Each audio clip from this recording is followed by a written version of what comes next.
Hello, ladies and gentlemen. Welcome to Spitballing. I'm Matt Taylor here with my good buddy. Kyle Amundsen. And as we were saying just before we started, that it's been a while since we have been down here in the old podcast studio. Yeah, the Batcave.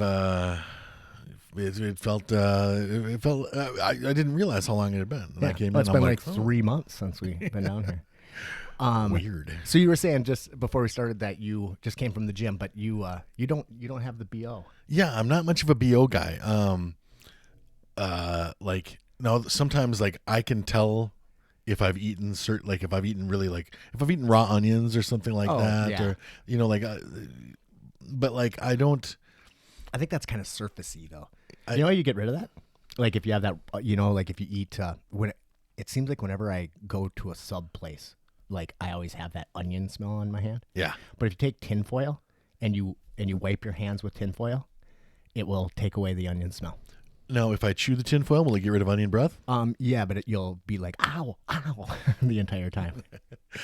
But you have fillings? Yeah, I do have a couple. So then, because if you touch tinfoil on the fillings, it's hits the nerve. Fucking sucks.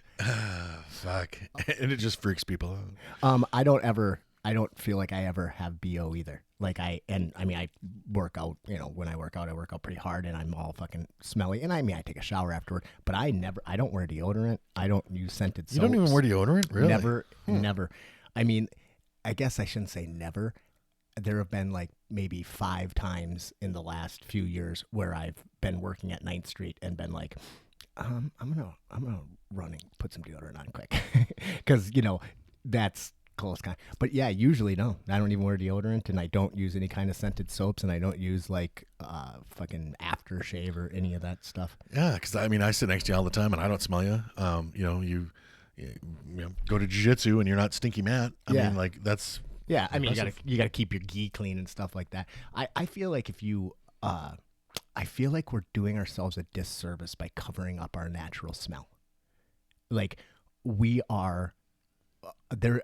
Even though we don't consciously smell pheromones and so on and so forth, I think we do. And I feel like putting a deodorant on is like telling a lie, you're trying to hide who you really are. So I don't know, maybe not, but I make up for it by spraying my musk all over the place. you just piss on people's legs. That's not me, actually. That's Mateo. That's the bad one. he's the one who marks his place. Yeah, crazy. So what do you want to talk about? Oh man, just over the last month, I've there's been all kinds of stuff. I suppose we can probably get this one out of the way. Because both of the people that watch this are probably expecting it.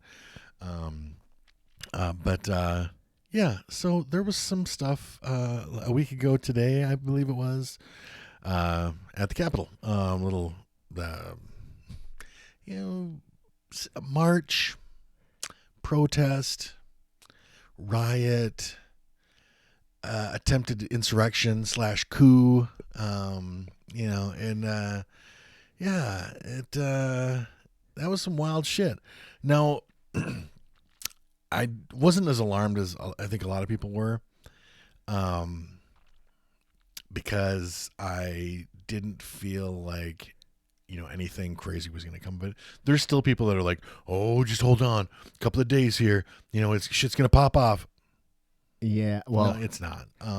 The Joint Chiefs put out a letter yesterday saying, just to be clear, we're here to support the Constitution. Joe Biden is going to be the president on the 20th. Right. And, basically just letting everybody know, when entering the final stages of fuck around, you're going to find out. So, don't, people can, do this armed insurrection shit. They can show up if they want. And you might feel cool with your Gravy Seals costume on, and you might feel tough, talking it out with all your buddies and shit like that. But it doesn't matter. When the fucking real soldiers show up, you're gonna get your shit pushed in. So feel free. Like, I no skin off my nose if a bunch of fucking Trumper radicals want to go get their fucking So get ventilated. So it was last Wednesday, right? That it all went down. So I have recently realized that I am a kind of a slave to my phone, and like my phone is constantly going off, and I think it was actually last Tuesday. I just went in and I changed all my settings so I don't get any notifications anymore. I don't get any text message notifications. I don't get any Facebook message notifications. I can still receive a phone call. And that when we were meeting the other day, I was like, you got to Facebook call me or call me with, you got to actually call me or I won't know, because I can see those things, but I have to pick my phone up and look at it. And so I didn't touch my phone on last Wednesday at all. Yeah, I saw when you finally did. You're like, I picked a weird day to not touch my phone. Right. I literally didn't go on Facebook. I didn't do anything. And I was involved in a project at the shop, and I just was working on that. And yeah, so I get home that night, and Meta's like, dude, like, what the fuck is going on? And I was like, what the fuck is going on? I had no idea what she's talking about. She's like, there's an armed insurrection at the White House. And I was like, no, there's not. What the fuck? I like totally was like, you're kidding me. And then she starts like pulling out news stories, and I'm like, oh, picked a weird day to not pay attention. But then I was like, God, I kind of like not paying attention. Like I like not like knowing. But yeah, I haven't really gone back and gone down the rabbit hole. Though, like I've heard of, quite a bit. Meta keeps giving me news updates, so I get all my news. I get more news from Meta than I probably should. But it's the thing. Does she do the give you the headlines and shit, then go to commercial, then come back and like talk about the main events and stuff like that? Does she do the news and the weather too? Yeah, she'll typically let me know what the weather's going to be. The thing that kind of blew my mind about the whole thing was actually like the speech that Trump gave. Did you the one yesterday or whatever? No, the one he gave like on on the day of, on yeah, the day of. Basically whipping the idiots into a frenzy, and and everybody's like, oh, just because he gave a speech, like he was not to blame. You know what? He was the one that was like, let's go down there. I'm going down there with you, and that they were on their way down there before his speech was even over. Like, right. It's a real thing, and that's why, another fucking history-making moment. He's going to be impeached for the second time, which no president's been impeached twice. But hey, yeah, and I've heard people saying like, "Oh, what a waste of time and money and energy." But I don't think so. I think it's important to to say this shit will not stand. Absolutely. And even Mitch McConnell is for it. It seems like which makes me not trust it. Makes me think maybe it's a bad idea if Mitch McConnell fucking wants it. What I think is happening is I think that Emperor Palpatine. They realize that that they backed the wrong horse now. Yeah. But it to me, and now they want to distance themselves from that motherfucker. It seems like a little. It seems like way too little, way too late. Yeah. I mean, if you endorsed all of the stupid shit that he's done over the past 4 years, and now you're like, oh yeah, he crossed the line. Fucking motherfucker crossed the line a long time Oh my ago. God. And now you're just trying. Now I think you're playing politics. But on the other side of it, I do think it's important that people pay consequences for their actions. And I think what happened was criminal. I mean, yeah, you can't incite a riot. Yeah. And that is where free speech ends. I mean, people are like, well, everybody has the right for free speech, but no, this is no. You do have the right your to free rights speech. have limits. Yes. It's not unlimited free speech. It's you have the right to express your views, whatever, but you don't have the right to incite violence. And people are struggling with that idea, but you take a look at the chunk of our population that is struggling with that, and they struggle with a lot of shit. One of the first things that came up, like day one, when they were, when all this news was coming out and stuff, is it wasn't Trump's people, it was Antifa. Yeah. They'd infiltrated and they were the ones that like got into the Capitol and shit like that. And I had fucking people like, and these aren't just like random anonymous fucking crackpots. I had people that I know saying that shit. There was one in particular that I've known my whole fucking life, and she was going ape shit about that. And I'm just like, God damn, you're fucking. I mean, like, when did you get so fucking stupid? She's a sharp girl. She's not one of these goddamn knuckle dragger fucking fucking like that like writes all in caps and can't spell and shit. You know, like, Right. She's this is a normal person and a charming like person that you would like if you met. You know, but no, also fucking crazy. Okay, you know, like now that they know better, I've been waiting for any of them. Like I always am every fucking time Trumpers get it fucking wrong and say stupid, outlandish shit. I'm always fucking waiting for them to come out and say, you know what? I was mistaken. You know, I listened. They haven't got that in their character. I listened to this podcast a while ago called Q Clearance, and it's really good. It's pretty short, but this guy does a deep dive into the QAnon, conspiracy and like basically, I don't know, it's pretty good.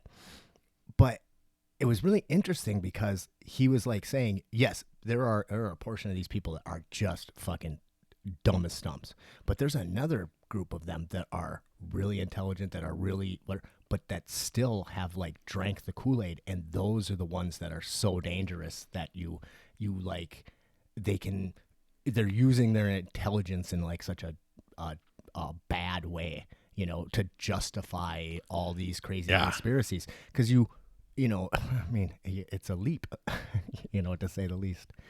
Yeah, and I mean, they're not all like, you don't always have all the warnings and shit, like like your Ashley with an I, whatever the fuck her last name was. She's the woman that got shot trying to break in. So There's a lot I don't know. 4 of the 4 deplorables got killed. Mostly, and if I chuckle about it, that's because it's funny. So I think it was 2 men and 2 women. The one woman, I don't know if this is true because it seems almost too hilarious to be true. And yeah, I said hilarious, so I'm talking about someone's demise. Don't care. These are the worst people in our country. These are the worst Americans ever, and they're fucking traitors at this point. So suck my dick if you fucking think they deserve better. So she was apparently, don't know 100% if it's true, but I did Just check it tell out me what a the couple of fuck sources. Okay. When she got trampled to death, she was waving a "Don't tread on me" flag. Oh. Okay. So there's that. And then Ashley with an I, and I fucking hate people that get cute with their name spellings. And so her parents, like whatever, at the end of the day, her parents might have got what they deserved.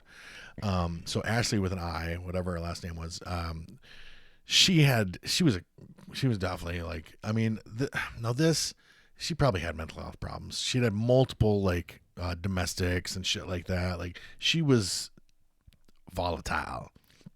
And she was these people are of course a huge QAnon.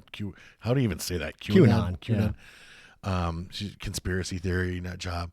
And she was warned multiple times, and then he lit her up and fucking, and people are like, oh, she was murdered. No, that's not how that works. When somebody's trying to break in, you tell them, I'm going to shoot you if you fucking keep, okay, she was not murdered. There's just no fucking two ways. So it. She was going after, like, continued to, like, basically was the she was in her full was crazy telling rage. her, to cease and desist, and she refused. They had the door like barricaded and shit, and she's like trying to fucking, they're trying to smash their way in, and then she's trying to climb in and shit, and he warned her, he shot her. So out of this riot, how many people like stormed the White House? Do we know? 4 Trumpers, and they killed a cop. Apparently he got smashed with a fucking fire extinguisher. And about how many rioters were there? That I don't know. A couple hundred? Oh, it looked like a lot. Yeah. Okay. But so hundreds. Yeah. I mean, I'd say probably more than 200. If I had to guess, I'd say maybe 1,000. There was a lot of them. So I was trying to... Not that many in the building, but I mean... Right. So it just seems like the hypocrisy is so abundantly clear when, can we imagine if it was a Black Lives Matter protest and attacking a couple hundred Black Lives Matter protesters stormed the White House. No, they did, like there was a police station and stuff like that, that they, and people are comparing, but I mean, these are not things that you can really compare, because everybody immediately draws these comparisons and stuff. And for me, like, I think the biggest reason that they're not really comparable is you're talking about, some people standing up to an injustice that's been perpetrated generation after generation. And I was talking to actually a friend of ours that we've had on the show. I was talking to him about it yesterday. I read that. Yep. And these things are so wildly different. And I mean, for somebody up here, here we are in that situation again where, like, if you're white, middle class, rural, then of course your take on that is going to be like, well, what do you mean it's not the same? Like, fuck those guys. They were rioting. Now, I think that if you grew up like that, or even if you had friends that were like, no, I can't go there because, I'll get fucked with, like if you had friends that just had to worry, I think I might have told you about, there's a couple that I've known for a long, long time, that I played football with him, been friends with her, like they've been together for forever, and they're wonderful. He's got a cleaning business. And she works, I forget what she does, but they've got a great little family. They still come up here once in a while, but they live in the metro. And I think he went, did he go to North? Did he go to Roosevelt? I think he went to Roosevelt. And he's got a cleaning company. So he's like his van and shit, like he's going into these office buildings late at night. So some of his, like every once in a while, he runs into the cops, and him being black and young, like it's not like, I really feel like it's probably a little different than if you or I were, Right.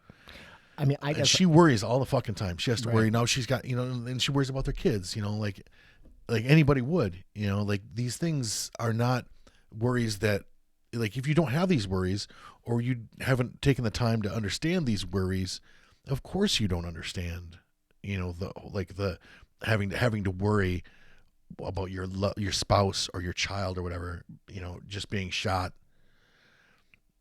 because they're in the wrong place. Yeah, or knelt on or whatever, right. Like at such levels. Now I know, like, yes, the police do shoot white people too. Yeah, it's just the numbers are off. Like, now. So people don't understand that shit. They think it's the same thing. It's not the same thing. All I was saying is, if it was a Black Lives Matter protest and they stormed the Capitol like that, I don't think that the police would be taking selfies with the protesters. You're 100% right. I just don't see that happening. No. The response was a lot different. It's not that they dealt with the. I mean, not that for the most part the protesters were dealt with harshly. I mean, there's a lot of different instances when we talk about those protests. I mean, that's another problem. Like, which ones are you talking about? But if this was a Black Lives Matter protest that stormed the Capitol, yes, there would have been fucking machine gunning. Yes, we know exactly what that looks like, and that to me is pretty much the most, heartbreaking part of this whole thing. Well, there was a lot of politicians, there's a lot of like state representatives, there was a lot of politicians, there was a lot of off-duty cops that were in the protesters, some off-duty soldiers, some soldiers and stuff. Yeah. Right. And a lot of these cops are trying to use their credentials and stuff to get in. and and it worked in some instances apparently. And then these guys got in and they fucking ran amok, and some of them had dope ass costumes. You've probably seen. I seen the Viking one guy. Yeah, with that great like buffalo headdress thing. Yeah, my sister posted a meme that said something about this is what you get when you order your insurrection on Wish. I thought that's pretty funny. So our friend of the show, guest Mike Starry, had a post on Facebook I really liked. I think I just read it this morning, but it was something to the extent of that the same people who are crying for for rights, for like freedom, right, are supporting, begging for martial law, are begging for martial law. And I'm like, God damn it, I love you, Mike Starry. Now, I don't always agree with Mike Starry, but man, it's really hard, I think, to put your people in their place, right? And he really is a freedom fighter. He thinks, that he's a real libertarian. And like me, likes to clean up his friends list once in a while. Yeah, but to say, hey, you fucking idiots, if you believe in freedom, you can't support martial law. Like, that's the opposite. You can't support the takeover of our government by a fucking dictator. And I'm like, good for you, Mike Starry. Yeah, absolutely. So yeah, that bad comparison, and then in the people like trying to fucking put it on Antifa, that shit cracked me up. I mean, it kind of made me like I was laughing and crying at the same time. I was doing that thing because it was just so fucking like. I'm like, man, you people can't fucking take responsibility for anything. It gets back to that whole like. I mean, when I'm waiting for them to be like, you know what, I was wrong. And the thing is I'd like a little bit of that happened on the other side of it during the protests in Minneapolis and some of the other protests where people were saying, that it was agent provocateurs that really were doing the rioting and the looting. Only it actually did. And in some cases, that was true that there were people coming in from the outside. Yeah, but not every fucking rioter. Like if you see a dude like carrying a TV out of a goddamn Best Buy, it's not like, oh, that's probably a agent provocateur. Yeah. No, that's probably early Christmas shopping. Also, when you were having that conversation with Danny on Facebook, like, I think one of the things, and I didn't chime in because whatever, I didn't. But like, there's a big difference. Oh my God. Time to die. Got him. Did you? I think you might have just got him. his. I think he's still alive down there. We'll have to go back and look at the footage. We're gonna take a quick break. So there's a big difference between rioting and looting. Yeah, and that didn't come out in that post, but like I have been angry enough about an issue to throw a rock. But I've never been selfish enough to then foul that rock into a Best Buy and grab a flat screen TV, right? Like, there is a difference. Yeah. It is when you're standing for injustice, you can't then also like take some shit for yourself. Yeah. Right. And I have heard some people justifying it. Like, we haven't had ours forever. That's what countries do, not what people do. You know? Well, we're going to attack, we're going to fight, and we need this for ourselves. Right. That's like what countries do. That's not what people do. Like, right. If you totally give up the moral high ground when you're like, I am about justice and I want my rights and I want freedom and I want those in a size 12. Hold on. Right. Now, motherfucker. And I think I've heard people justifying it that, like, we as, people of color have been, trod on. So, like, we're taking ours back. I hate that justification. Yeah, no. Knock it off. That undermines your credibility. Yep. So, But I do agree. If you're going to riot with some integrity. Yes. It sounds funny, but I mean, it's a real thing. It's a real thing. Yeah. And I mean, I'm not in favor or I don't support the destruction of any business, corporate or mom and pop. But I also understand being so angry that you just need to break something, because if they're not listening to you, then you might not be loud enough. Yeah. And sometimes you have to break something to get the attention. Well, it's the language of the unheard or some shit like that. Yeah. And yeah, I mean, we can go back to the quote from JFK where he said, if there's not a route for change, then violent revolution is inevitable. It was said better than that. I have a shirt, but the point is that if you have that pressure cooker, and if you don't have a way for that pressure to get out, it's going to end up getting out violently. And I think that's what happened during the Black Lives Matter protest. And I think what's going on with the Trumpians is just the exact opposite of that. Well, and see, that's a funny thing, you've got people that have a real legitimate grievance, and I challenge anyone to say that it's not a real legitimate grievance. And then you're comparing it, you're comparing that to a bunch of entitled fucks that want to pretend that they're the fucking victim, because that's when, just like Trump does himself, he's always the victim. He's always the fucking victim. And people that play victim, that's a really unattractive quality.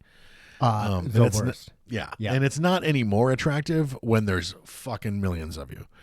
I mean, it's just like a fighter, when a fighter loses a fight. That has all the excuses. Man, and you can just watch their fucking popularity plummet, the second they say, well, I did kind of go into this injured, so, fucking shut up, man. Right? He was the better man tonight. I can't wait to get back in there and show you guys what I'm really made of. That's what you need to say. And unless you're Mark Hunt, who had some legitimate grievances. I don't. Oh, so remember. Mark Hunt versus the UFC. There's I think there's still legal cases going on right now. So when he fought, because he's a baller, and that guy's a fighter, and he kind of worked his way through the heavyweight ranks, and when he fought dipshit from southern Minnesota, from Alexandria guy, Brock Lesnar. Oh yeah, he fought Brock Lesnar. He found out after the fact that the commission that the UFC had given Brock a pass on some failed performance enhancing drug tests before and after the fight. So they stripped him of the win. They called it a no contest, and then Hunt was like, "I want his purse." Huh. And they're like, "No, fuck you." And he's like, "No, fuck you. I want his purse." And so because his whole career he's railed against, drug cheats. Yeah. Which, I've got no problem with somebody, if you want to take stuff to improve your physique or your health or whatever you want to take. Actually, I don't even necessarily have problems with people doing it in sports, but then it just has to be legal. Yes, right. Absolutely. Right. But if it's illegal, then you're giving one person an advantage over another. Fuck yeah. For a long time, they had the testosterone, the low testosterone exemption, and I think that's what Lesnar got. What's his name came back, made a comeback back. Randy Couture. Another guy too. Actually, Randy came back humongous, but that's been, now that has gone over to whatever the anti-doping thing is, which actually it leads me right into what I want to talk about next. But they closed that hole up, so you can't do that anymore. Yeah. But I'm sure that's what Lesnar had. But on the other side of it, I'm like, hey, I miss Pride, where they were like, in the contract, we will not drug test you. And then they were like, okay, what do you need? They'd like you to do your training camp in Japan. Well, yeah, because we spend so much time and energy, trying to. When Dan Fry came out at fucking like 70, just fucking jacked like this. So have you heard of the show Icarus? I don't know if It's on Netflix. I haven't watched it yet because I just listened to this podcast yesterday, but I want to watch it. It's a documentary about the Russian doping scandal. Okay. Was there a scandal because some of their athletes didn't want to? Yeah, pretty much. Like they had like and I don't know because I haven't watched the documentary yet, but they essentially like had a government sponsored doping ring, and it got. But this show Icarus, they like busted it up. They like uncovered it, and then this has been used as the documentaries like changed like the laws and shit. It's really powerful, important documentary. So I watched a podcast about it. The guy's name is Brian Fogel, who did the documentary, and he was on Joe Rogan, and they got really into it. Seems super interesting, but here's the really interesting part. He won an Academy Award for that documentary. Okay, so that's bam. You win an Academy Award for a fucking documentary. You would think that your next project would be people would want to buy it, right? Sure. So he does a documentary for Netflix called Icarus. It wins a fucking Academy Award. The next documentary that he's working on, that he just finished, is called The Dissident. All right? And it is about the murder of Jamal Khashoggi. And I guess it's fucking phenomenal documentary. He gets it done, wins all these accolades at Sundance. It's fucking awesome. At Sundance, like the CEO of Netflix is there, a bunch of other bigwigs, blah, blah, blah, blah. You can't sell it. Nobody will buy it. And now it is available on like Amazon Prime as you have to buy it. It's like a rental. You know what I mean? Which is really like a self-published thing. Like you like if you can't sell a book, you can self-publish a book, and then you can have it sold on Amazon. Yeah. But Amazon isn't behind it. They're just willing to sell it, and you can get it on Apple or on iTunes or whatever. But you have to rent it or buy it or whatever. This is a guy who just in 2018 won the Academy Award for best documentary. He does another one about the murder of Jamal Khashoggi, and nobody will fucking pick it up. Isn't that a fucking crock of shit? Strange. Yeah. That is how much power the Saudi Arabian fucking royal family has. That's fucking scary. Or maybe it's just as good. Like maybe he just followed it up with something that was as good as Wonder Woman 1984. How bad was that? Okay.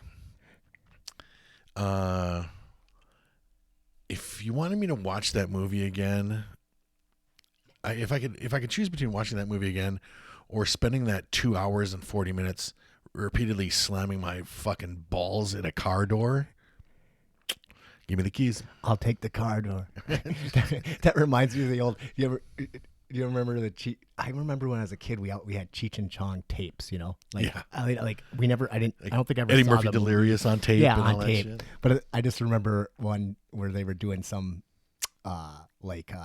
game show, and then he's like asking the guy, he's like, "So you can either choose door number 3 or get the cleaver," and he's like, "I'll take the cleaver, man." He goes, "No, we were just kidding," and he cut his hand off with the cleaver. I'll take the cleaver, man. That's what we're gonna say. It reminded you of you watched Daredevil, right? And Netflix Daredevil. I watched like 2 seasons of it. I kind of got like bored. The scene where with the car door where the guy interrupts the Kingpin's date. Oh yeah, man. That was a fucking awesome, brutal scene. I didn't really enjoy much about Daredevil. Like I didn't like like him that much. But man, the Vincent fucking, D'Onofrio or whatever. was the character who played Daredevil. Yeah. I thought he was all right. Oh no, not the but guy the that guy who played Kingpin. Vince. Fuck, Yeah, and Private he Pile from Full Metal awesome. Jacket. Oh, that's who it was. I was trying to remember who it was, but yeah. But man, he's been in all he kinds of just shit. Spectacular actor. Great. Yeah, he was great. Also, Thor in Adventures in Babysitting. Really? Yeah. Little known fact. I don't. Adventures in Babysitting have been coming up a lot lately. I did you ever watch Cobra Kai? I have not yet. We've jumped all the way into TV shows already, but that right. happens. Cobra Kai. You haven't seen it yet, No. dude? Did you watch Karate Kid when you were a kid? Oh yeah. You're gonna love it. You're gonna fucking love it. I like did not want to watch it. Like I was like, man, the fucking Karate Kid was important to me when I was a kid, right? Like I was the perfect age for it, whatever. It gave me a like a lifelong, desire to like. How many times did Cruel Summer play in your head? to do martial arts. And like when I first started martial arts, the first martial art that I did was Okinawan karate. And fucking Taiko Oyata, the guy who was like the master, he fucking looked like Pat Morita. I mean, it was like, and there was waxing on and waxing off. I mean, so I was like, I am not gonna fucking watch a show that's gonna shit all over my like fucking my glorious childhood movie. And then I gave in and watched one episode, and it's fucking awesome. I'm totally gonna watch it, but right now I'm just watching so much stuff. Which I've got to. I have to. I have to take a minute to give Christine some credit. So I told you, like, she fucking went ape shit over Kingdom. Yeah. Not being a MMA fan or any of this, like totally outside of her like wheelhouse or whatever, but loved that fucking show. Loved it. Yep. Was right there with me crying. Yeah. I've cried through half of them. We can't even. Yeah. So Christine finally, and actually for a minute I was mad about this because I'm like, okay, I'm gonna start watching because months ago I was like, the fifth season of The Expanse is coming up, so we should watch these. So you can watch this with me.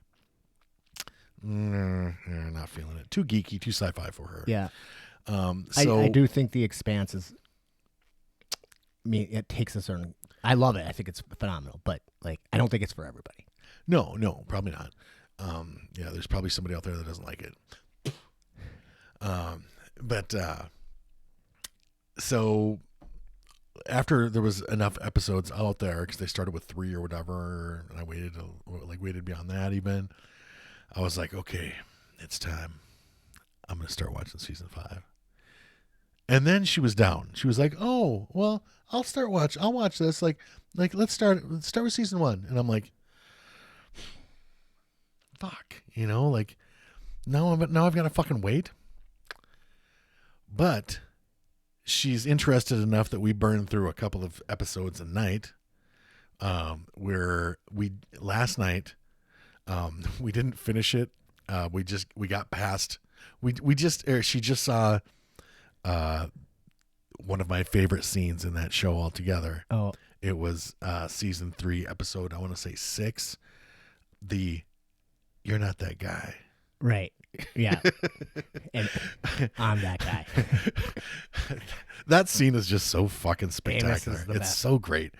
But she's laughed, she's cried, she's all in on that show now. Which, again, totally outside of what anything that she would normally watch. But no, she gave it a chance and she's hooked. So you're not caught up, is what you're telling me. No, not at all. God damn it, because I really want to talk about it. Man. Yeah, this is the best season. Regardless of where we are at, like in our schedule, which we don't really have one. I use that term loosely. As soon as I get caught up on that show, which it'll probably be over, that 5th season will be over, no doubt. I think there's only a couple more. Yeah, I think I just watched 7. Episode 7. We will do some. We will spitball. Yeah, we could even do like a. Well, we don't have to do it about that, but it would be like this is spoilers, Yeah. so we can talk about specific things. Yeah, I am. This is the best season ever. This was actually a really exciting time in the book. And see, I really like that because like fourth season, as good as it was like admittedly a setup season. I don't know. And then like and we were told that like the fifth season would be, It's fucking good. Oh, I'm so It's fucking really good. chomping at the bit, but also really excited that she's really into it, and it's going to be that much more fun to watch the fifth season. And not by myself, like, oh, okay, everybody's in bed now. I can watch my show. So, Meta made me this like coupon booklet. I don't know. She's been like, I don't know, either really insecure or cute lately. I don't know what it is, but she has been. Why do those things have to be mutually exclusive? Yeah, maybe they aren't. But she gave me this coupon booklet that, like, it's like things like, like you can, you get to use the remote control tonight. Sure. Like I have a remote control. Well, I have the fucking keyboard, baby. But one of the coupons was you get to choose the next show that we're gonna watch, right? Oh, and I was choose like, wisely. That's a huge responsibility. Yes. Because I don't want to take one season or multiple seasons. Well, I mean, if she don't like it, it ain't gonna work, right? And I am like, so I've been racking my brain about what to do. Shut up and watch the fifth season. I was thinking Game of Thrones, and she's super resistant to it. She does not want to watch it. But man, she'll get hooked. Everybody gets hooked. I mean, I don't know anybody who I know people who didn't watch Game of Thrones, but I don't know anybody who quit watching Game of Thrones. True. True. Maybe. Oh, I watched a couple episodes and I didn't dig it. Well, you probably didn't watch them in order, and you whatever. Yeah. But if you go 3 episodes into Game of Thrones, you're gonna watch the entire series, and you might not like the end. You might be bitch about the last I feel like season. that's a much safer bet than like Rome. Yeah. Well, plus Rome's only 1 season. Are you sure? Oh, maybe it's 2, but it's short. Yeah. It's far too short. Sure. So I don't want to I don't want to wait. I don't want to squander this one. Yeah, understandable. So I don't know. I was trying to think of what else. I also thought about Battlestar Galactica, but I don't know if I want to go back and watch Battlestar Galactica. Yeah. Like I've only watched it the one time through, and I loved it. Yeah. But man, I don't know if I want to go back and do it. I don't know. I gotta ponder that one. Yeah. Well, if you think of a different one other than Game of Thrones, I'll think about that. But I think you're right. I think your instincts are good on this one. I think Game of Thrones has a lot more appeal. I mean, granted, Battlestar Galactica is definitely one of those shows that someone from outside the world of sci-fi and fantasy could definitely get hooked because the characters are intriguing. There's character development, all these things. I don't know a single woman who got into Battlestar Galactica, though. Do you? There is that. And I know tons of girls that loved Game of Thrones. Oh, yeah. I actually think Game of Thrones was almost like, it was very female friendly. Well, this shit was like Days of Our Lives with dragons. Yeah. Dragons of Our Lives, whatever. So say we all. So say we all. So I had put on our little Facebook group that I was looking for a new series. Yes. And I didn't start Peaky Blinders because the new Star Trek Discovery came out. Man, that show. I like it. Okay, but I mean it's not anything, it's just popcorn. Yeah. But I love it. But the other day so usually I'll start something and then Meta will come down and then we'll watch something together or whatever. And she busted me watching Star Trek, and I felt like I was like getting busted watching porn or something because I'm like, and it was a pretty emotional scene too, and I cry so bad. I don't know what it is about fucking Star Trek, but I get like I like it just touches the right buttons. So she like comes in and I'm like scrambling to turn the TV off. She's like, "What are you watching?" And I was like Star Trek. And she's like, Jesus Christ. Well, I told you about what happened to me in the theater when we like the new Star Wars movie or Star Trek movies. I told you about what happened to me in the theater, right? I know we've talked about it, but I didn't like him, and but you did. Oh yes, When Hemsworth is like going down with his ship, like we're in the first 5 minutes of the movie, and spoiler alert, when Hemsworth, like Captain Kirk's father, is going down with his ship to save everybody else. Meanwhile, he's talking to his wife on the radio because she's in an escape pod where they're delivering little James and shit, and he's like, like, what are we gonna name him? And there's shit's blowing up, and he's like seriously like crashing the ship into the other vessel so that everybody else can get away and shit. I'm like, fucking Star Trek. Oh my god. Well, that was what it was like for me when I watched Picard, because like it was so nostalgic, and it got me, yeah. But again, I'm not even suggesting start Discovery. It's popcorn. But it was just funny that I was embarrassed that I got caught watching Star Trek. And then I'm watching The Expanse last night, and she comes down, and she goes, "Oh, you watching your Star Trek again?" And I was like, "No, I'm watching The Expanse. Can you?" I got 8 minutes left. So the difference in yeah, it was I was like, be silent. This is also like watching porn, only I'm going to finish. Right, yes. But be silent, woman. Speaking of popcorn, so El Cid, which is on... Couldn't watch it. Man, I know you really have... You really hate the dubbed voices. Absolutely cannot handle a dubbed voice. It was pretty good. I would rather... And it was decent. It was more popcorn. It was not anything... I would rather they just it be in Spanish and no subtitles. Like I think I could watch that. Like I don't need to actually know what's going on. I could just but I can't read subtitles, and I can't watch a fucking dubbed show. I'm good with either of those. I also started watching something that my son got me into. So Gordy recommended the Vinland Saga, which is anime. I don't like anime. Yeah, you said that. I don't like anime either. Anime about like a Viking, and like, and it's one season, but there's like 20 something episodes.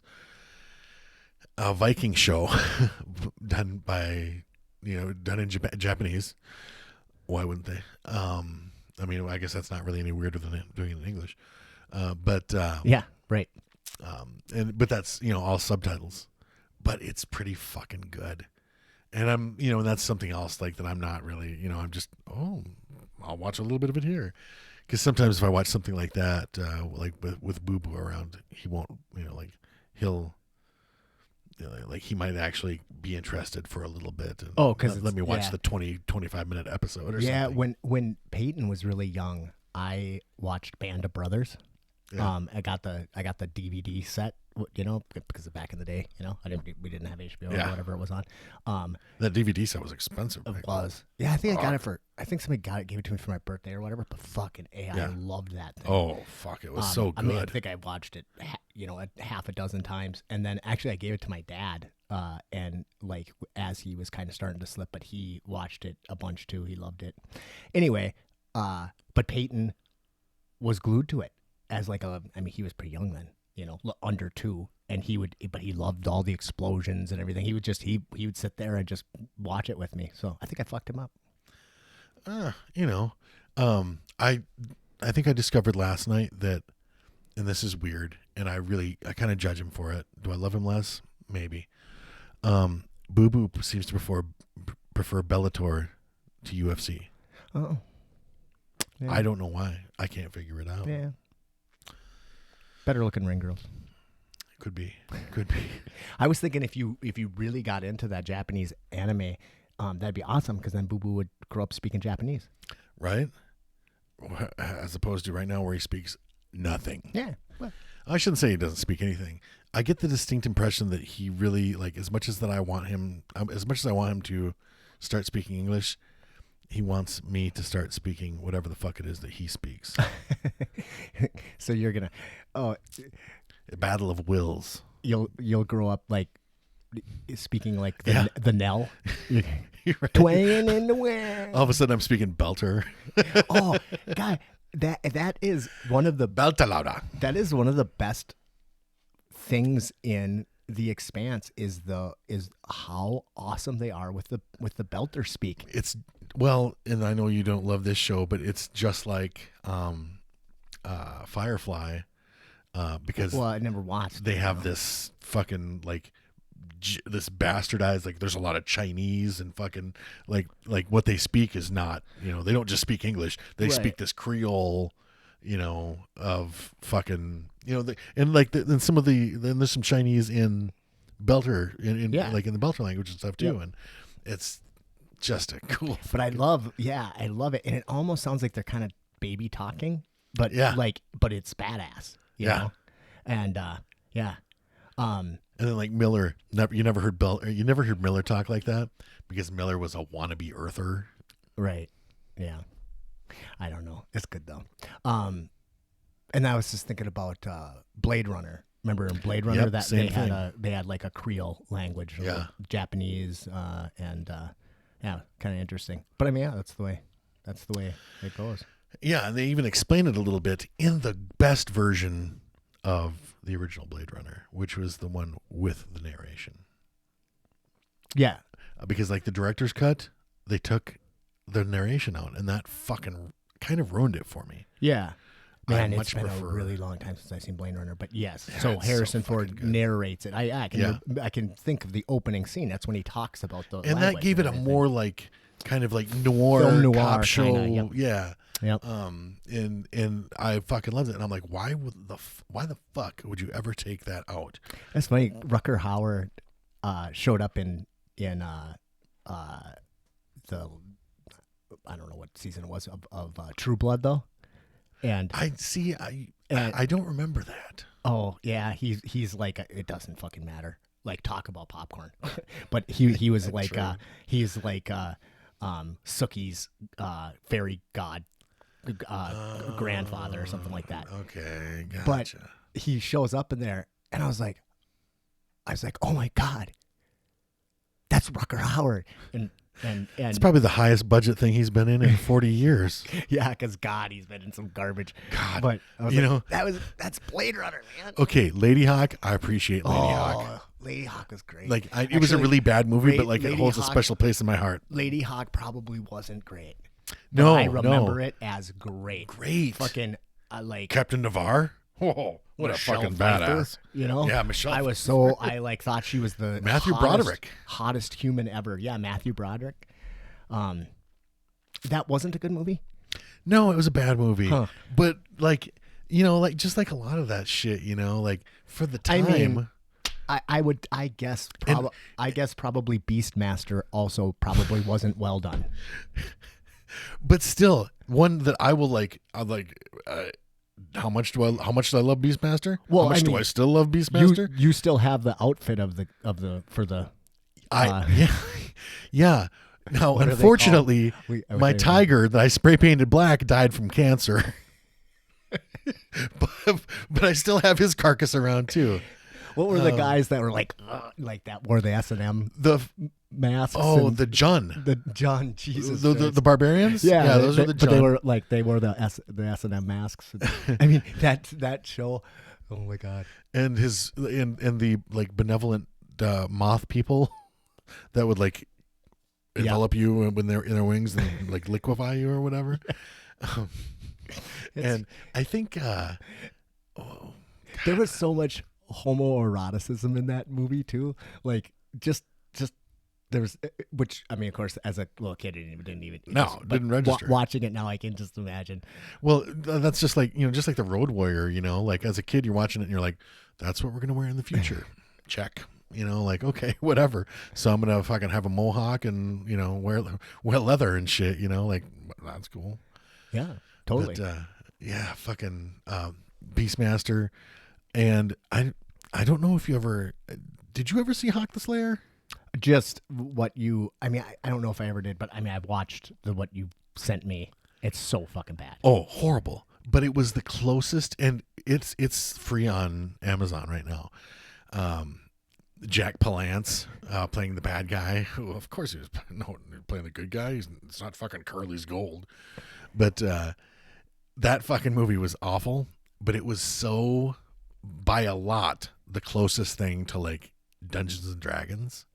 Yeah. Because they had the elven archer and the giant and the dwarf and all this shit. And the magical sword and like the wizards, it's just so much like D&D, only sucky with bad special effects and bad acting. I'm gonna watch it again one of these days if I'm able. Some of these things are best left in the past because it's not Dune. It doesn't hold up. Dune did not hold up. I fucking love Dune. We've talked about that a million times. Actually, Conan the Barbarian holds up pretty well. Yeah, true. Though I would love for them to do a digital remastery of that because I don't know. Yeah, like last time. That's how I feel about Excalibur. Excalibur was really fucking very good. Yeah. But see, I feel like you can't really make those movies.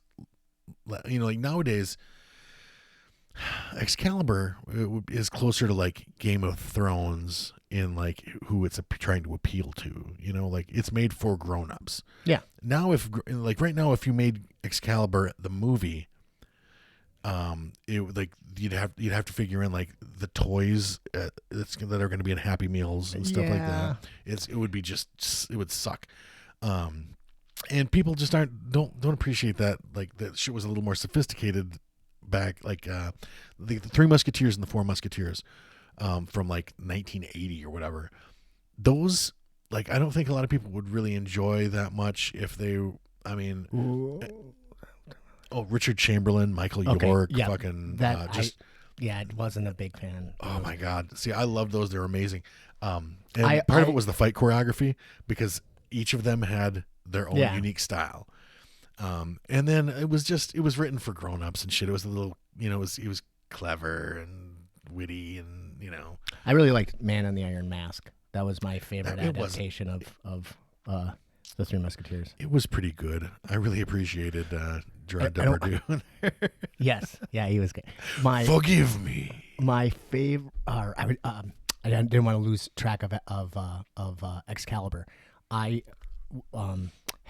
found a new author that I am absolutely in love with, and I like to. So George R.R. Martin is probably, in my opinion, like one of the greatest authors of all time.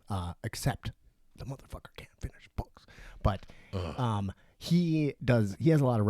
He recommends other authors a lot, and I found a quote from him about this guy, what's his name, Bernard Cromwell, and his quote was, "Nobody writes a battle scene better than Cromwell."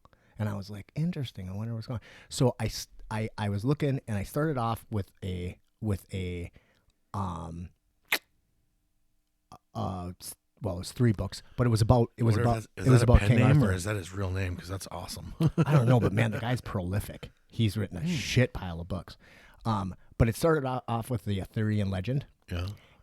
Written in like a totally historically accurate way. Like it's hard to explain because, the Arthurian legend is legend. Yeah. Right. It was very much like that series I talked about before. Hood. That was about Robin Hood, but it was actually like it was in Wales and like they whatever. Well, anyway, I really really liked the Excalibur, and actually it's really awesome because that's not the name of it. I can't remember the name of it actually, but it's 3 books. But fucking Lancelot's just a puke in it, and it's really interesting. Really, yes, and it's like it's interesting. Of course he would be because he's the toughest knight in the world. He's telling. Or is he the toughest knight in the world, or is he just the guy that got the good press? He's motherfucker. I need to read these now. It's fucking so good. It's written first person. All of his books are written first person, but it's written from the perspective of basically kind of like he ends up becoming a high level soldier, but kind of a middle guy that's looking from the outside, and he's telling the story of Arthur and whatever. But yeah, Lancelot was a fucking puke, but he basically had a good press corps and paid bards to write about him and shit like that. That's really interesting. Man. Yep. I need to fucking. So I really enjoyed that series. But I'm going to start listening to. I'm going to start doing audiobooks now. You are getting yourself jawbones. They're at I had them shipped to my parents' house because I couldn't have them sent to a goddamn post office box. Oh, awesome. So they're sitting there waiting for me right now. Yeah, I'm really excited for you to do that because I'm telling you, I listen to so much shit. I don't even know if I could. I don't know if I could live without them anymore. I want to get the fucking implants because they make like I think it's called cochlear implants or whatever that they use to for hearing impaired people, where they put the implant right in your jaw and it essentially uses the same technology as jawbone. And I'm like, can I get those? Can I get those like optionally or like like I don't know. Okay, but I wanted to finish this. So this one about Arthur was great. Right now, some of our smart friends are like, "We're gonna hack you, Matt." Yeah, maybe. I'm hearing voices in my head, and they sound like Sam Gibbons. Then the next one that I listened to on him was called Agincourt. Do you know what that? Oh yeah, of course. What that's about? Yeah, absolutely. Yeah. So Agincourt. Agincourt. That's how you say it. That was the. So, the kid that's playing Paul Muad'Dib in Dune. Okay. God damn it, I can't think of it. He's got this great French name. I can't think of it right now. Anyway, he was in a movie, a Netflix original, I think it was, where he played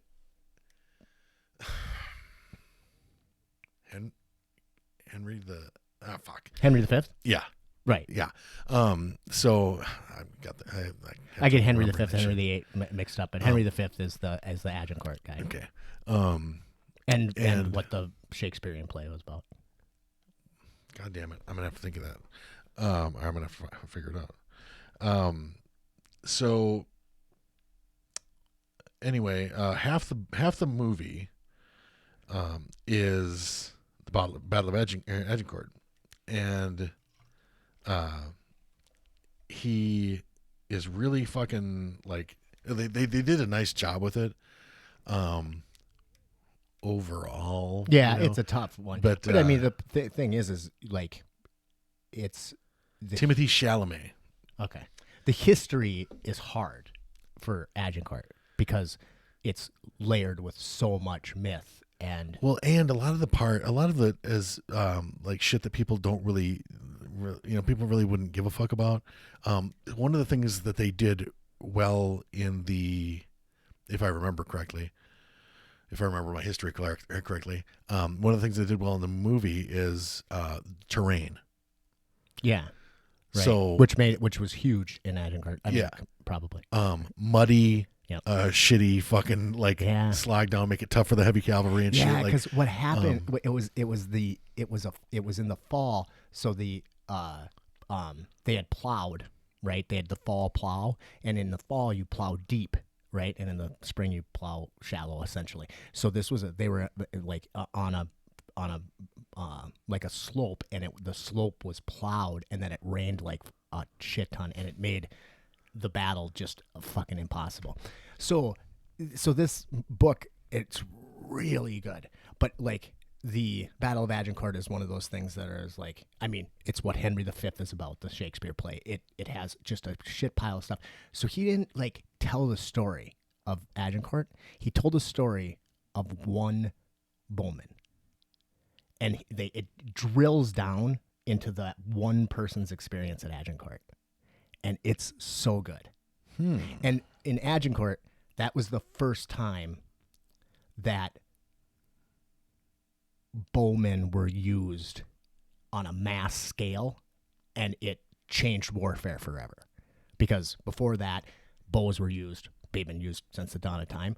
But the difference between regular bowmen and Welsh archers. Welsh longbowmen. Not just Welsh, but Welsh and English. Well, sure. But because this guy is actually an Englishman, but they had the troop of English and Welsh bowmen fucking changed the way battles were fought from that point forward. It was more important than gunpowder, Well, and because there was gunpowder at Agincourt, but like it didn't make a difference. The bows made the difference. Yeah.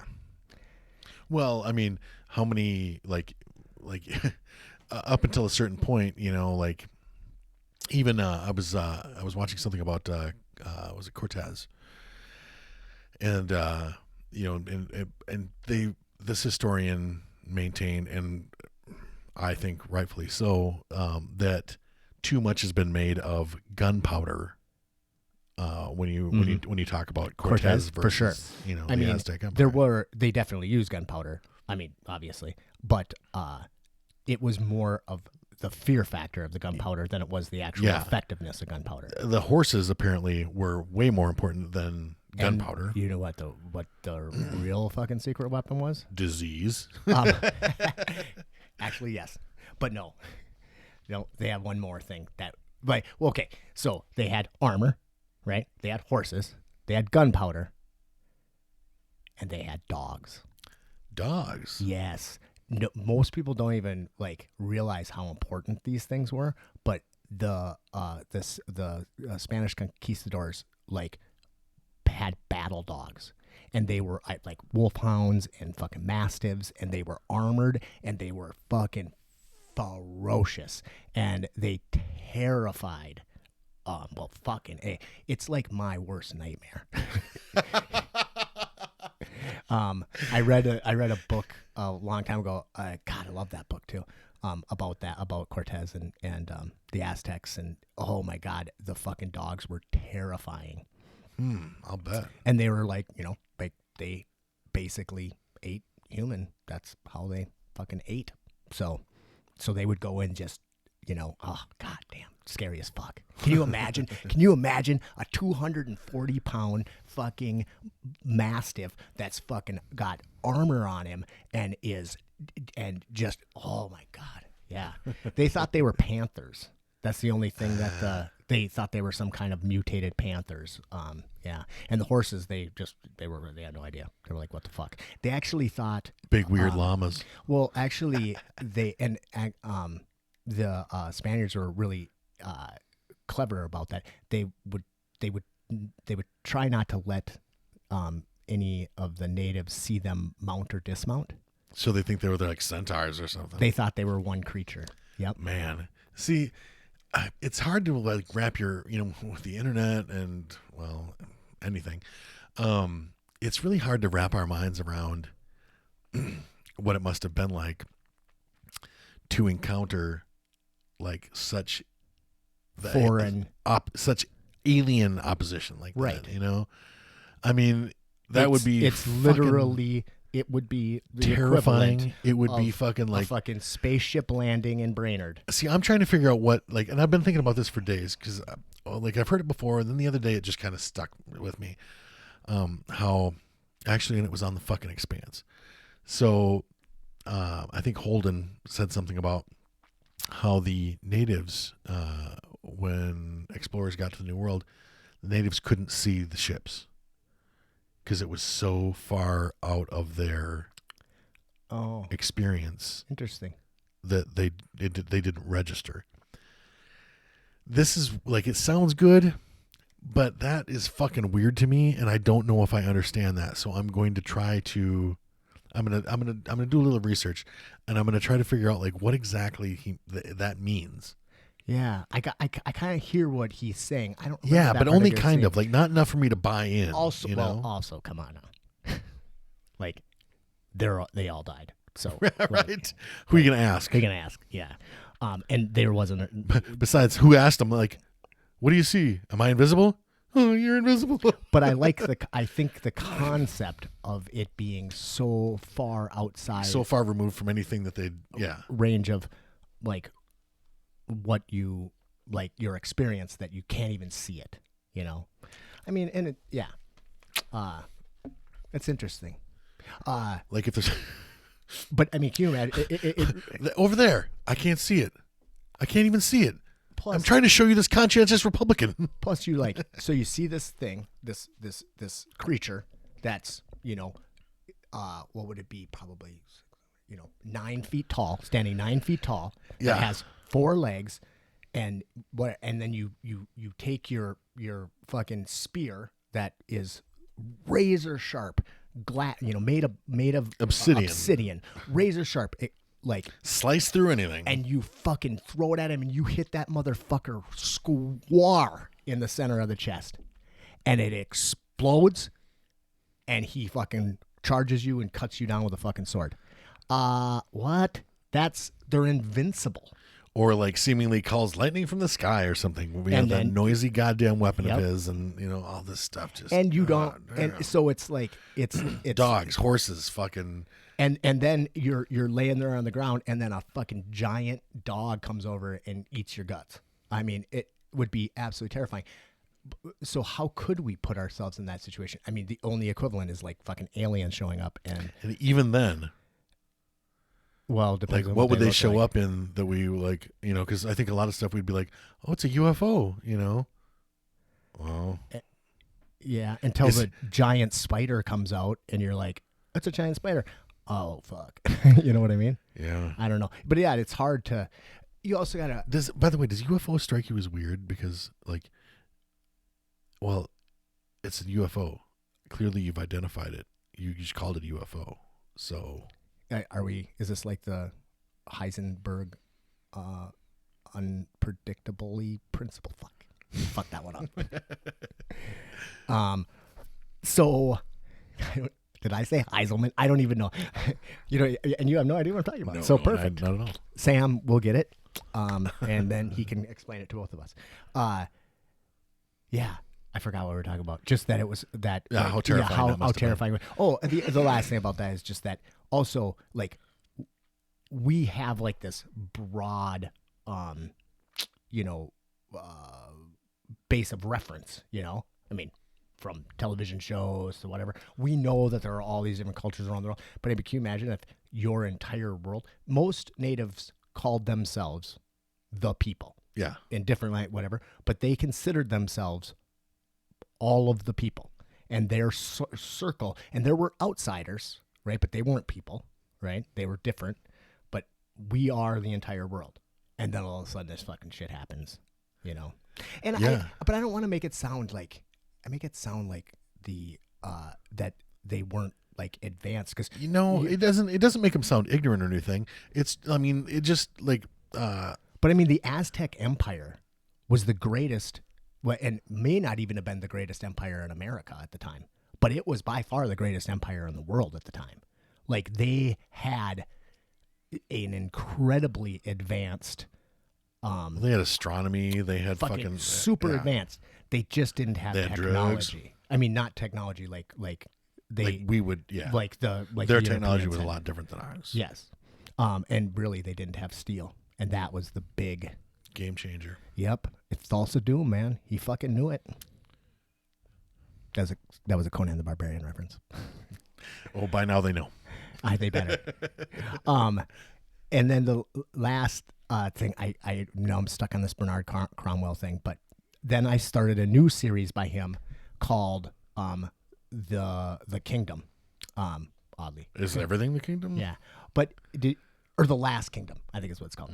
But did you ever see that series on Netflix? Oh, that's him. Garbage series. Popcorn. Fun. Popcorn. I like it. The books they're based on are fucking incredible. But I watched maybe one season of it, and it follows it pretty well. Uhtred and fucking Uhtred of yeah. Bebbanburg, yes. But this series follows the story of Uhtred of Bebbanburg, essentially through his life. See, it's so far removed from, because when I was a little kid, like basically any goddamn knight or whatever, like I was a voracious reader and I was really into knights and stuff like that. Like I read about like Alfred, and Alfred, Yep. Alfred the Great, and like this is, and then like seeing it from any other perspective besides the book that I read in the probably late 70s. Yeah. Or early 80s. Well, Totally, 'cause you're- absolutely different. Well, yeah, but also you were reading propaganda. Yeah. And this guy is a historian. Now, he does not tell a historically accurate story. That's okay. Uhtred, we don't even know if Bebbanburg, we know that there was a place called Bebbanburg but I mean, so he's making up the context, but his timeline is historically accurate. And everything is by the rules of the real world, correct? Yep. Yeah, right. Yeah, like Merlin Well, You know, okay. like what? Now, good question, because they definitely have sorcerers and sorceresses, right? So do we. Exactly. Now, do they have real power? They certainly have power in their communities. Like, people certainly are terrified of them. Does it do anything? I mean, man, if you make a skull wall, which is like basically you chop off a bunch of people's heads and you make a wall out of it, right? That is just like stakes with a head, stake with a head, stake with a head. And your enemy believes that they can't cross that wall. It's a pretty fucking effective wall. Yeah. Now, does it have any power? I don't know. Nobody wants to cross it. It has power. So it is very interesting. And even Uhtred, who is the storyteller, he doesn't know. He's like, because he's a pagan, you know, he believes in Thor and whatever. But you know, he's like, yeah, those Christian sorcerers, I don't know, man. Their God might have something, because, you know, so he never knows. You know, it's very interesting. I am now 12 books into this fucking series. Holy shit. So, yeah. I haven't read 12 books in the last 12 years. Yeah, they're not super long. They're 12 to 14 hours a book. It's it's ridiculous. No wonder you don't answer your messages. Yeah, I don't do anything. Yeah, man. So that's my absolute. I am just like, it's tough because I'm a voracious, you know, listener, and like I feel like I always have to have something, you know, talking in my head, or I feel empty. Drowns out the voices. But it's tough when you read that much and you can't, and you run out of authors, you know, like. It's like I can reread something, or I can wonder, but I'm like, I don't have anything. And then I found this guy, and I'm like, holy shit, this is awesome. And he's just a really good writer. So, man, I'm excited to get started. Yep, you gotta do it. I'm excited too. Should we take a quick break? Yeah, I was just thinking that. I got a couple more things I want to talk about, but let's take a quick break. All right. We'll be right back.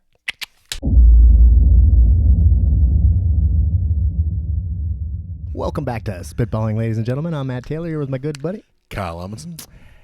So, what else do you have on your list?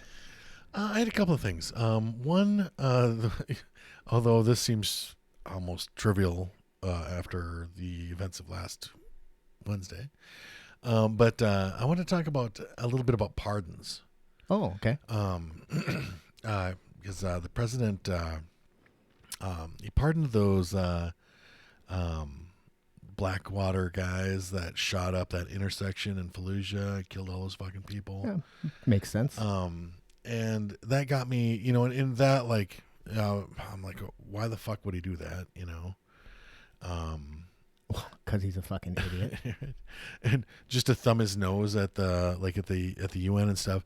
Then I started learning a little bit about the Geneva Convention and stuff. Okay. And how, like, we talk about it. I don't think anybody knows what it is. I really don't think anyone gives a fuck anymore. Not in the United States. We insist that other countries follow it, and a lot of other countries do follow it. But we violate it whenever the fuck we feel like. And so, because there was some talk about like these guys being treated as war criminals, you know, so like being tried in The Hague or whatever. Not that I know a lot about this shit, but you know, like free and clear here in the States, but you know, like you get caught outside the States, and you know, if they snap you up for any reason. So what I understand about the Geneva Convention is it was after World War I, right? Yeah. And it was, the impetus of it was to basically stop chemical weapons. They didn't want to have mustard gas used. Yeah, and there's all kinds of, you know, like targeting civilian civilian targets and shit like that. Right, because in World War II, when the U.S. bombed Nagasaki, they were like trying to justify them as military targets because they had munitions were there, and of course they bombed the entire fucking city. But you know, it's like trying to have at least the appearance of following the Geneva Convention. So now we've got these private armies, like these companies. You get, and it kind of reminds me of like the setting from like Shadowrun. Okay. When where like some of your biggest, toughest militaries are actually corporate ones. Right. Yep. So you can hire these guys, and they don't have to follow the same rules that soldiers. Not only do private contractors get paid way better than soldiers do. Oh. Yeah. They also don't have to follow the fucking rules. Like you can fucking grease people for no reason and get away with it. Huh. And it's not a thing. It actually happens. Happens all the time. Yeah, I did. I watched it last week tonight, quite a while ago, and it was about private security and how essentially private security can get away with shit that, like, Right. Yeah, like these guys, I mean, they were locked up because they got scared, and then they fucking just unleashed on a bunch of civilians in this intersection. And I mean, they fucking gunned down men, women, and children. Like, fucking massacred these motherfucking people. And they got locked up for it, and then the president pardons them because those aren't people. Those are foreigners. I was hoping that Trump would pardon Snowden. I really was, because I feel like Biden can't. He just can't, because he was part of the whole Obama. I think I loved Barack Obama, but I think he fucking botched that Snowden thing bad. I think it's his. I don't know about his worst, but it's one of the things that I can point to in his administration where it was just so incredibly unjust. And like the tan suit. The what? Like the tan suit. The tan suit. I don't know what that is. You remember the tan suit? He wore a tan suit. It was the biggest. Yeah, it was the biggest scandal from his presidency. The fucking right wingers were pissed off about that tan suit. Why? It wasn't presidential. Oh. Now Ronald Reagan also wore tan suits. And the right wingers are worried about presidentialness. Well, of course they are. Why wouldn't they be? Because they got the most presidential president ever. Right. They got grabbed you by the pussy guy. Yeah. So, but I was hoping that he would pardon Snowden, but it doesn't look like he's going to, because I don't know, because he fucking because he's not a mass murderer. Yeah, actually, Snowden was on Joe Rogan a while ago, and like Joe was like, "I'll try." I know he one of his buddies knows Kushner or something, and he was gonna try to put a bug in Trump's ear, and I was like, "Man, that's a lot of power," but I don't know. But yeah, I thought that would be one of the best things that could possibly happen, but it doesn't look like. Yeah, it's a good thing that could happen. So it's not going to happen. Right. Well, and the thing is, I mean, I don't think Trump gives two shits about Snowden or any of it. He just doesn't, so it would be no skin off his balls to pardon him, but it's just. How does it, like, what does he have to gain? Well, which is what confused me about this. I'm like, what does he have to gain by pardoning these Blackwater guys? Oh no, that he just wants to do that because he's an asshole. But pardoning Snowden is thumbing his nose at the Obama and at fucking Biden.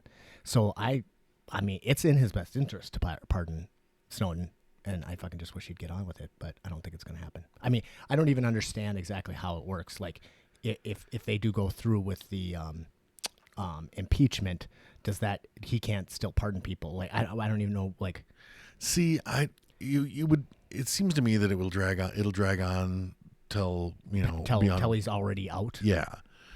And then people were under the assumption that like he would be stripped of this and stripped of that, but he'll still get like the security detail and all this other shit. I do think he has, like, I think there's a pretty solid possibility if he stays in the United States that he'll end up going to prison though. Yeah, it sounds like it because of all the shit that he's been shielded from during his presidency. Yeah. I mean, I think New York And not even stuff. Yeah, is gonna, state stuff. Yes, because and that's the thing is he can't pardon himself from state stuff. Well, and people, and I know, like, well, I don't know. I'm just gonna go out on a limb here and say that there's probably a lot of Trump supporters that are like, oh, sure, just because he's the president, like now they're coming after him. No. These are crimes that he committed. Like, people have always been going after him because he's a fucking scumbag. Oh, yeah. Like, that's, like, that's like Trump University and shit like that. That shit got shut down. Like, you get caught stealing from your fucking, your children's cancer fucking charity and stuff like that. Like, he's a fucking scumbag. Like, whatever. If you're going to fucking, like, back him up and support him and shit, at least fucking acknowledge that we're talking about the same guy here. I'm interested in his connection with Saudi Arabia, and this whole, what's his name? Jamal Khashoggi murder. Like, there's a Trump connection there. I haven't seen the movie yet, but I'm interested in it. But apparently there was a huge arms deal that it's all tied up in there. And I think I wonder if he won't. I think he might flee the country. Well, yeah. I mean, like, he in New York, he's got the real estate, like shady real estate dealings that they're, he's gonna spend the rest of his life going to court. Maybe he's not gonna pardon Snowden because he wants to hang out with him in Russia. But I can imagine Vladimir being like, "Oh, Donald, you gotta go to another country." You can walk around. Jeff Monson will protect him and shit. Yeah. A bunch of fucking expats over there. I don't see Munson protecting him. Actually. No, fuck no. Maybe drowning him in a toilet with his turd in it. But he certainly wouldn't protect him from himself. He'd be like, "That hair is real, my God." Jamming his head in the toilet. Yeah. Well, speaking of end of times, I know you've been preparing for the apocalypse. Just mostly like little stuff, power outages, food shortages, stuff like that. Like you have to start with prepping. It behooves you to start small. Like the best thing that anybody can do if they just are preparedness minded, is go to go to FEMA's page. Yeah. And get their list of things that like every American should have, in case of, in case shit. And because there's a list on there and stuff, and start with that, and that will give you, and if you do everything on that list, if you accumulate those items and stuff, I think it's like 3 days worth of water and blah, blah, blah, blah. Once you get, if you get an increased sense of peace and well-being from doing everything on that list, then maybe take it to the next level. Look up, where you go from there. So on what list is the Panabos? That is, that's on a list of, that's on a more advanced list. That's where I'm at right now. I need one of those to take it to the next level, because when you're the Ayatollah of rock and rolla, once you're the I got you covered, brother. See, you need to rule the wasteland with an iron fist. Yes.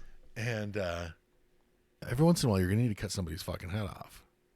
Look at this beauty. So Kyle we had it's sharp. Oh yeah, it's sharp. We had a boys night out. It's really long too. I wasn't sure exactly how long you wanted it, but so I made that fucker long. We had a boys night out when Sam was up. We went to the shop and we're hanging out, and Kyle kept talking about this axe thing that he wanted so bad. That was a Filipino axe, and it's called a Panabos. So I did some research on it, and yeah. Is it Panabos or is it Panabos? I don't know how to say it. Me neither. But the Filipinos are fucking cool ass soldiers, man. I've always been intrigued by the Filipino culture in World War II. They have an awesome story like basically resisting the Japanese in World War II. But I started like looking into some of their they have like some really cool weapons and the way they do it. But yeah, so there you go, brother. Put that in your fucking put that in your end of times kit. You come out with that, and people are gonna be like, "Fucking hey, I don't want to play." No, I've got to learn how to swing this thing around and wield it like a champ. You do. Awesome. Thank you. You're welcome, man. So I've been having just a ton of fun playing with doing some metal work lately. Well, I mean, I had the giant sword when we had Rob on. But yeah, it's been fun to I don't know where to set it. You just chop something with it and there you go. But yeah, it's been fun to have the shop set up, and I hope that fucking thing doesn't fall over and kill us. But if you do behead somebody with that, I'd really like the footage. Absolutely. Man, did you ever see any of that shit? Like, no, I never watch any of those videos. I hate that I stuff. watched a couple of them, and they were fucking, oh man, like journalists getting beheaded by fucking, yeah. Dude, like speaking of journalists, I really want to watch that. I think I'm gonna try to rent that thing tonight. The Dissidents, because man, that fucking story about the way the Saudis went in and killed Jamal Khashoggi, like, oh my god, it just seems so crazy. You know, bringing in they had a guy with a bone saw, and they were injecting him with embalming fluid to coagulate his blood and shit. I mean, yeah. Damn. Yeah. I need to learn more about this. Well, I didn't know anything about it other than what I'd heard on the news. And I was like, oh, that's fun, crazy. But yeah, I guess this guy goes really deep and like tells the whole story. He said on Joe Rogan, he said, you know, if you think you know the story of the murder of Jamal Khashoggi, you don't. Like, you just don't. So, yeah, pretty interesting. Well, what else, man? Not much. I did. There was one thing. I started watching. So fucking YouTube, you know, like you click on one fucking weird thing and there you go down the rabbit hole. Yep. And for a minute there, I was getting a lot of recommendations for this show, for a couple of different shows, where they basically just talk about prison and prison life and like the do's and don'ts and fucking and all this stuff. And it's not necessarily, and it's not like, you know, don't fuck around or you'll want like, or this will happen. It's mostly like telling funny stories and it really, like the ones that I was watching anyway, they didn't really like make it seem that like horrific, you know, like. So one of my best friends growing up, I've talked to him about him before, Cory Marchese. He was the one that I almost killed on my motorcycle when I was a kid, but he went to prison for 3.5 years, and I talked to him the other day. A lot of our friends have gone to prison. Yeah, true. But I talked to him the other day on Facebook, and he wants to like I'd love to have him on the podcast. It'd be a fucking phenomenal guest, but he lives in California, but he doesn't come up very often. But next time he comes up, we're gonna try to make it work. But we're just talking on Facebook, and he was like, I don't know who the fuck Tharg is, but I love that man. And if I come up, I need to meet him because he's never met Eric, but he like loves Tharg's Facebook posts. Yeah. And he just thinks he's like the best person ever. So I would love to have those two guys fucking together. Hilarious. But great person, great dude. I'd like to talk to him about guy. that prison experience. But he said it wasn't that big of a deal. 3.5 years. He said basically, you know, like all of the like things that people like say about prison really aren't that. It's not like that. I mean, they're like he said, if you're not in a fucking gang, right? That there's tons of gang violence. So you stay away from the gangs, and you just keep to yourself. It's not that bad, but jail is horrible. Like county jails are fucking awful compared to prison. That's weird. And I've heard that from several people that it's like that. Of course, I've been in a bunch of county jails, but like in like little rural areas and shit like that. I've never been in some big metropolitan I think bigger area. ones are, but yeah, and you just because in prison you have like you have it's much more It's less transient. It's less transient. You know, like the people that are working there are more professional. Whatever.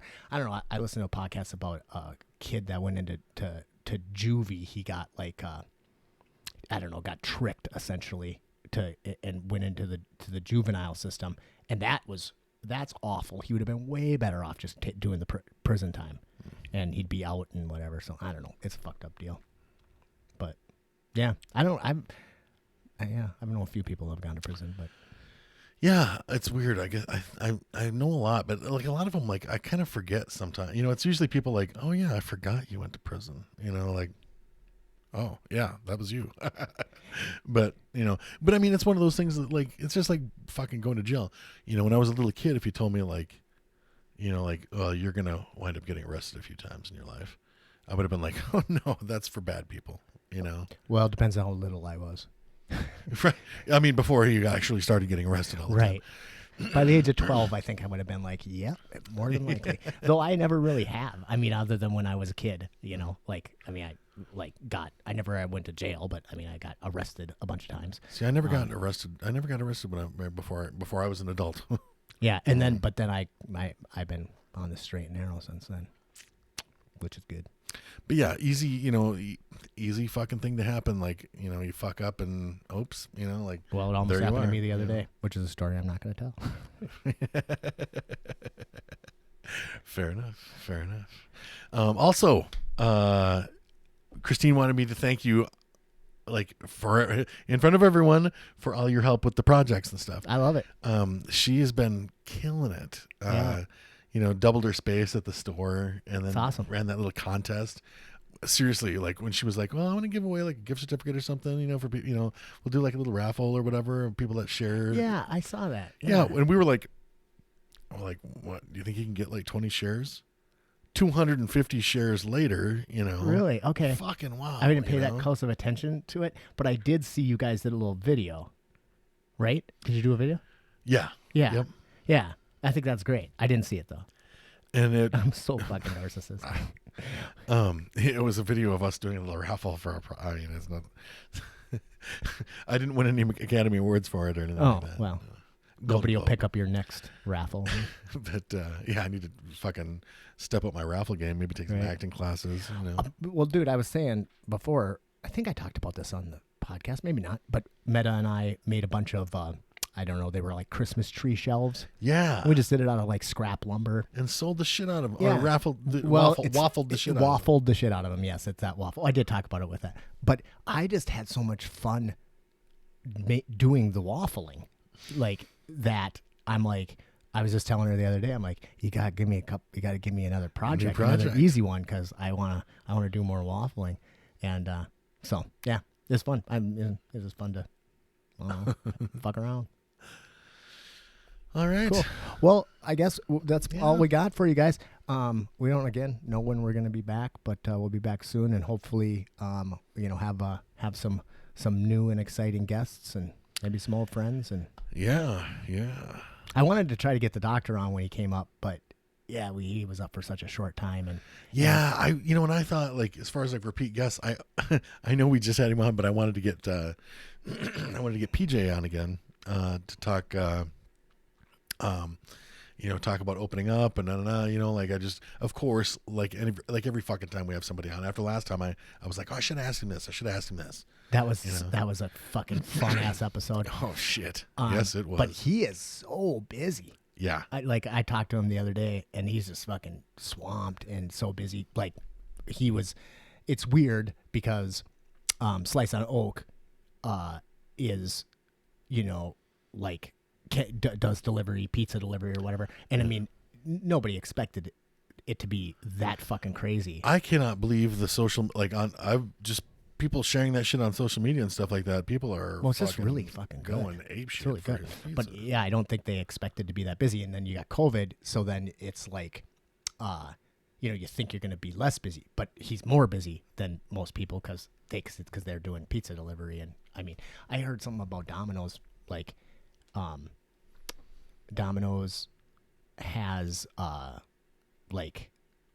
I don't know, like sextupled their sales during this period, or something like that. Like the numbers are so outside of that they had to like start a new one, and that's why it went into Walmart or whatever. But yeah, it's crazy how COVID has changed the dynamic of eating out so much, you know. But yeah, I'm looking forward to. I still haven't sat down in a restaurant since the restrictions have lifted, and it's not because I haven't wanted to. I just been lazy. Well, I wanted to go with Meta, and it hasn't worked out. Like, we haven't had a time where we haven't had the kids or whatever. So I don't know. Well, and for us, you know, like we think ahead. I'm thinking about Valentine's Day and stuff like that. But we have to be so careful anyway. Although I we got an appointment coming up, and I'm gonna add a blood test to that. Gonna have him checked out and see like where he's at, because like last time they checked his blood, he was like rebounding, but wasn't there yet. Okay. So I'm just hoping, like, you know, because that's my number one concern. You know, sure, yeah. And it should be, and everybody should be careful. But it's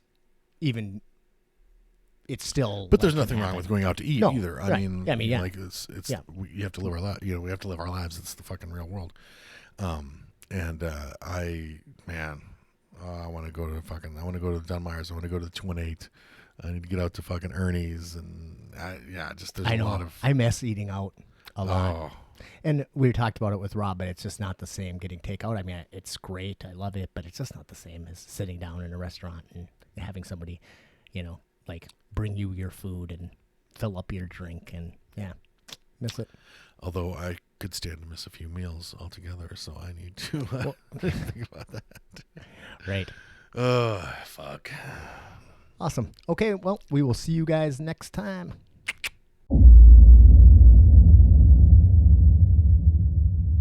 Hey guys, thanks for tuning into the podcast today. So to take you out, I'm going to do something just a little bit different. A long time ago, a couple of my friends shot this music video called Sharded. And if you tune in to Spitballing, then you can probably appreciate some potty humor. So I'm going to actually play you this video. It's super hard to find on YouTube anymore, but I was able to dig it up. So I hope you enjoy. If you're only listening, it's a great song, and I think you'll still enjoy it. But if you get a chance, check out the YouTube video that's at the end of this podcast. All right, talk to you guys next time. Thanks.